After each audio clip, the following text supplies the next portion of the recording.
YCP సేకరిస్తున్న కోటి సంతకాల సేకరణపై మంత్రి సత్యకుమార్ అమరావతిలో విమర్శలు చేశారు. కోటి సంతకాల రాద్ధాంతం రాష్ట్రంలో మొదలైందని సత్యకుమార్ అన్నారు. అవి కోటి సంతకాల కార్యక్రమం కాదు, కోడిగీతల కార్యక్రమని మండిపడ్డారు. ఆయన రాజకీయాల పట్ల జగన్ అవగాహన లేకుండా ఈ కార్యక్రమాన్ని నిర్వహిస్తున్నారని సత్యకుమార్ ఆరోపించారు. లక్షల మందిలో ఒక్కరు కూడా సంతకాలు చేసిన దాఖలాలు లేవని తెలిపారు మంత్రి సత్యకుమార్. మళ్ళీ రాద్ధాంతం మొదలవుతుంది, మనం చూస్తూ ఉన్నాం. ఇది కోటి సంతకాల సేకరణ కాదు, కోడి గీతల కార్యక్రమం లాగా అనిపిస్తుంది. ఎందుకంటే నేను గత కొన్ని రోజులుగా అటల్ మోడీ సుపరిపాలన యాత్రలో భాగంగా అనేక బహిరంగ సమావేశాల్లో పాల్గొనడం జరిగింది. యాత్రలో భాగంగా పూర్తిగా రాయలసీమ జిల్లాల నుంచి ఇవాళ మచిలీపట్నం దాకా సాగుతున్న దీంట్లో లక్షల మందిని కలుస్తున్నాం.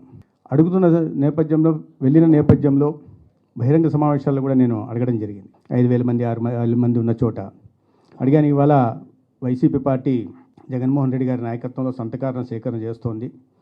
ఈ సమావేశంలో ఉన్నవాళ్ళు ఎవరైనా సంతకం పెట్టారా, ఒక్క చెయ్యి ఎత్తినా మేము దీన్ని పునః పరిశీలిస్తామని చెప్పడం జరిగింది.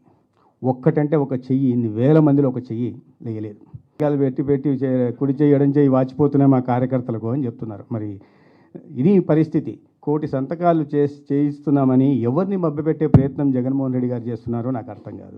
ఇవాళ నిన్న కూడా వారు ట్వీట్ చేశారు. సరే, రాజకీయాలు చేయడంలో అర్థం ఉంది, కానీ ఆయన అవగాహన రాహిత్యంతో చేస్తున్నారా లేదా తెలిసి ఉనికి కాపాడడం కోసం రాజకీయం చేస్తున్నారా, అది కూడా స్పష్టం చేస్తే బాగుంటుంది.